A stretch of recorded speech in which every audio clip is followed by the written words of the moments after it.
Welcome to the Develop Yourself podcast, where we teach you everything you need to land your first job as a software developer by learning to develop yourself, your skills, your network, and more.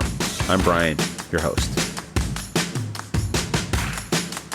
This is going to be one of those episodes that's really short, that is probably also one of the most important ones that I've done in a long time, because this particular episode should help you beat my most hated interview, the dreaded take-home interview. And I know some of you are listening like, oh, I love take-home interviews. They're so much better than the whiteboard interviews or going into an office or doing some sort of code challenge in front of somebody. Think about this, my friend. Would you rather spend 1 hour bumbling through some code with somebody on a Zoom, or 8 hours on the weekend building this silly take-home assignment that's supposed to only take 2 hours? But let's be honest, no one ever takes 2 hours to build these things. They require a full day. Now you're using ChatGPT and other sources, and you're reading through documentation, and you're figuring out how AWS works or whatever. And then you turn it in, you get zero feedback. They say, oh, so sorry, we're going to move on to the next person, but thank you for your contribution. At worst, these can actually be illegal. I've seen companies, organizations, I've heard horror stories, and I've seen some firsthand, of people using these take-home assignments to literally use within their code base to find a way to solve a problem that they haven't figured out, basically open sourcing the problem in the guise of an interview and having us dumb saps out there actually go for it, make a working solution, give it to them, and then they use it without actually ever wanting to hire us in the first place. Now, this is very unlikely. This is highly unlikely, but there are bad people out in the world, and, they exist. So bad things happen, right? No big surprise there. But the thing I really don't like about these is there's so few tutorials or guidance on how to actually beat these. When I mean beat, I mean, how do you get past this dumb take-home interview to actually get to the interview? I don't like asking people to do a bunch of work for free. I do know that most junior developers, if you're early in your career, it's really hard to avoid these. I tend to just say, no, I'm not going to do that. I don't have the time. And I prefer not to. And if it's the only way I can get to the interview, if I really want to be in this company, maybe I'll consider it. And if not, then I'm probably not going to consider it and just move on to the next. I know that is not everybody's situation. I've helped out dozens of people over the years to beat these types of interviews. And it's actually really simple. We're going to go through 3 different things that you need to do to beat the take-home interview.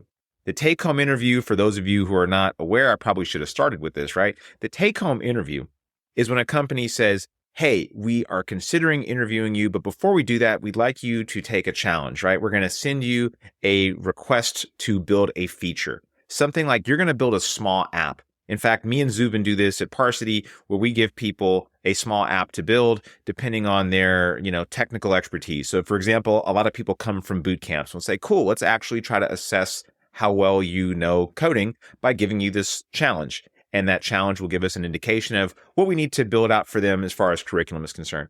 Same idea with these take-home interviews. They say, hey, build this full stack app, and it does X, Y, and Z.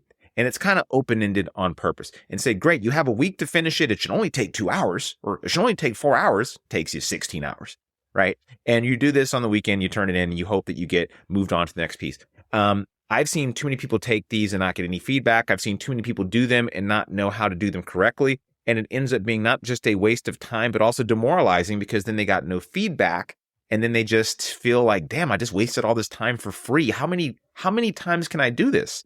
Right? You don't want to do these kinds of assignments too many times. They just take up way too much time.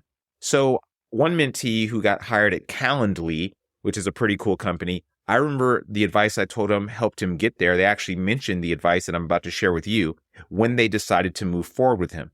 Same thing for another mentee. Another person recently hit me up and said, hey man, thanks for giving me that advice. It actually got me past that take-home interview. I'm like, I'm shocked this still works, but I'm really happy.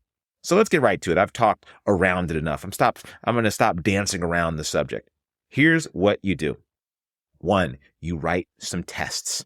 Can you believe that out of all the take-home assignments that I've seen done, that very, very few people ever write a unit test? And if you're saying, well, I don't know how to write unit tests, I got you.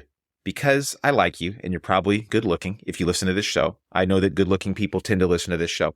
I have in the show notes some material that will help you learn how to write unit tests. It's just free. You don't have to give me anything for it. Just take it. Use it. Please, for the love of God, use it, because software should be tested. And if you went to a boot camp that didn't show you how to do unit testing, well, then you probably should have gone to Parsity. But too late for you. Or maybe you're learning on your own and you don't know how to write tests. Learn how to write tests. It's not that hard. Honestly, with ChatGPT nowadays, it's super simple to write some tests. Super simple with React or Node or Express or Python or Rust or whatever you're using. I guarantee you it won't take you that long to write some tests. Think of some scenarios that should be tested. Write some tests for them. At least have one or two, not trivial tests, but tests that test some functionality that should or could not break, right? So maybe you're building an e-commerce clone. What's a really important thing to test in an e-commerce app? Well, maybe that a person can add something to the cart. Maybe it's that the total is incremented correctly and makes mathematical sense. Maybe you're building something that uploads pictures or something like that. Maybe you want to make sure that people can't upload pictures that are really, really large. You should think about these things. What are the guardrails that need to be in place for this app? That's a really sophisticated way of thinking beyond just, I need to get this done. It's like, well, yeah, it's done, but how can it be safer? So having some tests will immediately make you stand out above 90% or more of people that do these take-home assignments. I mean, maybe not now, depending on how many people listen to this show. Perhaps it'll go up dramatically. Newsflash, it won't. So don't worry. Trust me, people just don't write tests for whatever reason. Okay, second thing you need to do. That is the hardest thing, by the way. The tests are definitely the most time-consuming piece of these three pieces of advice. The next piece is write some documentation.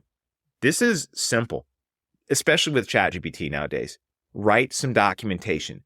Not just what it does, but how to run it, different libraries you've used, and gotchas. It should explain what and why.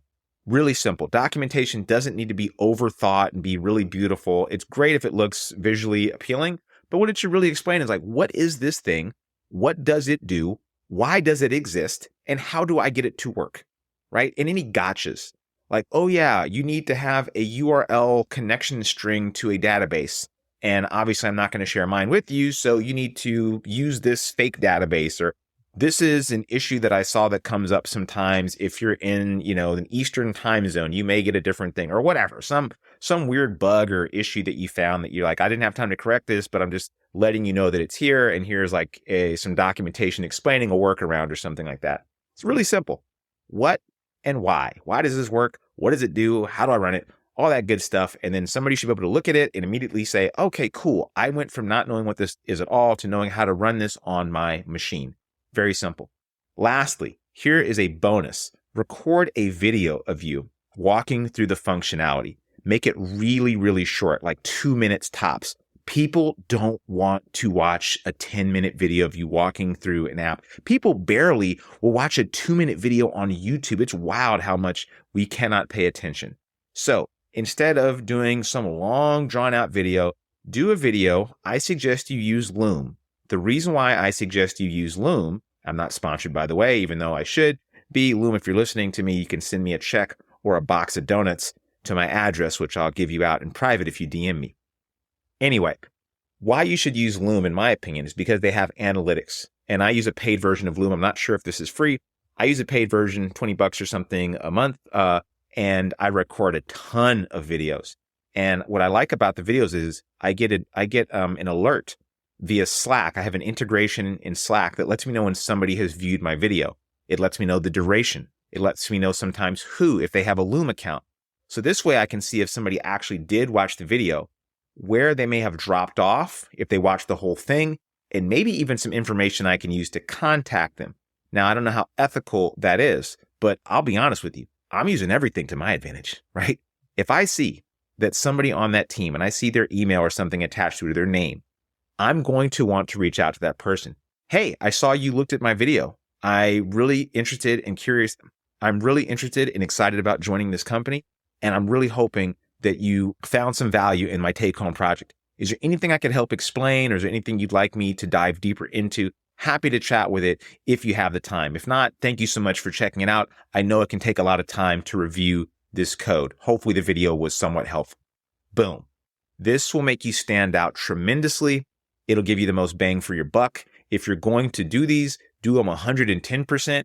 Don't do them 50% because that way you're wasting tons of time and not getting the return on investment that you deserve, right? And if you can, straight up, try to not do these things. They boil my potato. I really tell you, I cannot tell you how much I hate take-home projects.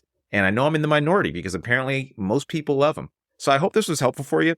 If you're interested in joining Parsity and hopefully not doing a bunch of take-home challenges to get a job, or at least doing well on them and learning unit testing and all the things you need to know in order to really crush it, join us at Parsity. You know where to find the stuff. It's in the show notes. See you around, and take that unit testing stuff also there. I hope you enjoy it. I hope you get a kick out of it. And see you around. That'll do it for today's episode of the Develop Yourself podcast. If you're serious about switching careers and becoming a software developer and building complex software and want to work directly with me and my team, go to parsity.io.